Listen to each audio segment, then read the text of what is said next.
Welcome back. The title of this mini lecture is The Colombian Exchange, and we're going to talk about 5 terms that, as you read more and you learn more about this process and this time period, that you can use these terms as a guide in order to understand it a little bit more effectively. All right, so let's get into it. So, the first term for us is essentially defining our terms. What is it, right? What is the Colombian Exchange? And the Colombian Exchange was the process when we're talking about the exchange of really pretty much anything. So, food and cultures and language and disease and between Europe and the Americas, beginning at the end of the 15th century and moving forward from there. Now, this was a term coined by the historian named Alfred Crosby, and it's a term that has come to be studied by K through 12, some K through 12, and by colleges, college classes, and others ever since. We need to, in defining our terms and sort of articulating this process, we need to be careful, though, in terms of the value judgments that we place on it. Because if we just simply define it as it's an exchange of goods and services, sort of that kind of thing, we functionally don't maybe recognize the effect that the process of conquest in the Americas and colonization had on indigenous communities, of course, that were here. And we can talk about the exchange of things like food and all this, and that's great, but we need to recognize the, again, human effects of all of this, right? So the figures vary a little bit, but to the best of our understanding, there's about 25 million people, or give or take, maybe a little less, in the Americas, so particularly around Mesoamerica, Central South America, the Caribbean. There's around 25 million people living in the Americas in 1492 when Columbus and others begin to arrive. And within 100 years, that particular population of indigenous communities has declined to about 2.5 million individuals. And so you're looking at the death of nearly 20 million people. That's a functional part of that process, too. And so that needs to be also acknowledged. Which brings us to our second point. Smallpox.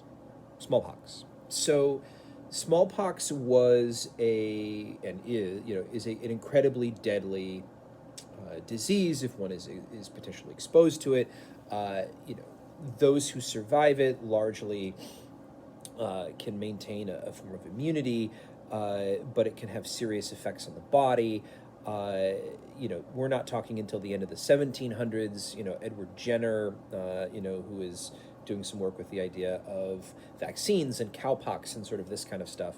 Smallpox was one of those terrible, deadly killers when it comes to thinking about the Americas and the Spanish and the Portuguese across Central and South America and the Caribbean in the early 1500s. It affected indigenous communities who didn't have an immunity developed there, and many individuals died as a result of smallpox. Some of the chroniclers of the Spanish expeditions who would travel up into modern Arkansas and some of these other places would write about traveling through there and then coming back, and of course those communities being devastated and gone. Smallpox had a lot to do with that, which brings us to our third point. Syphilis, right? Syphilis. So what would have been termed a venereal disease many years ago, now a sexually transmitted disease or sexually transmitted infection. Syphilis was something that afflicted many in the 1490s, in the early 1500s, and across the 16th century. And there have been a number of debates in terms of its origins.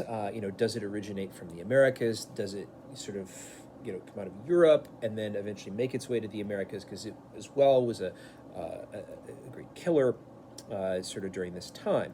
And there, Crosby, was one of the individuals who came up with what's called the combination theory. The idea that sort of both.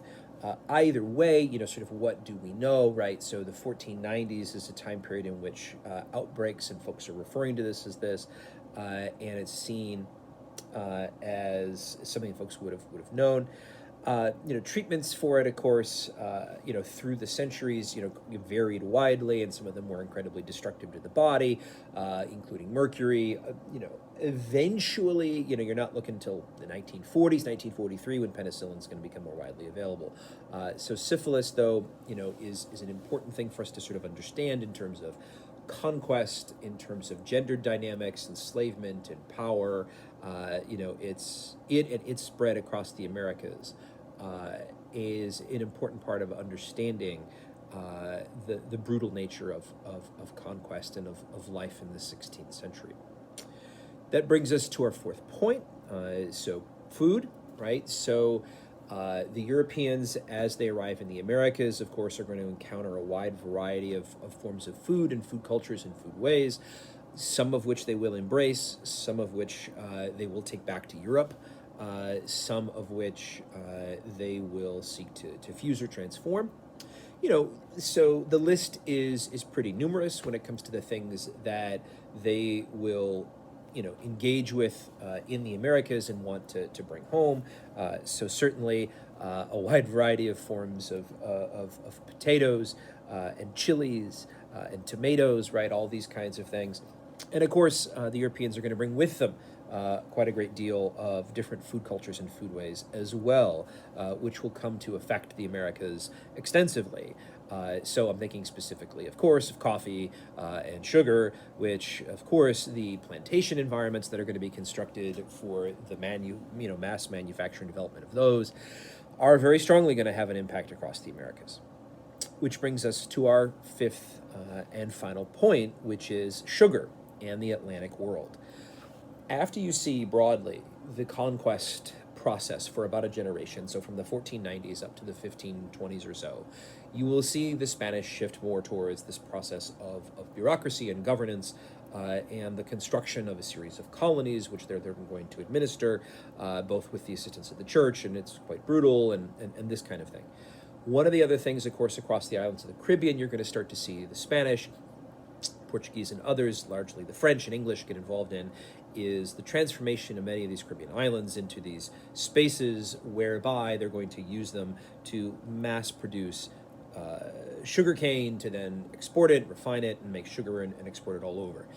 That process, of course, will be intrinsically linked then to African enslavement and will lead to the creation of what many historians refer to as the Atlantic world.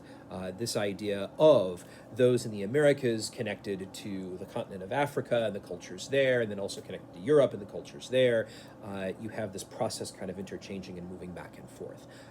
And it's a vibrant world in the 17th and the 18th centuries. But sugar and the brutality created and connected to the labor related to it plays a big and a very central role with that. All right, thanks so much.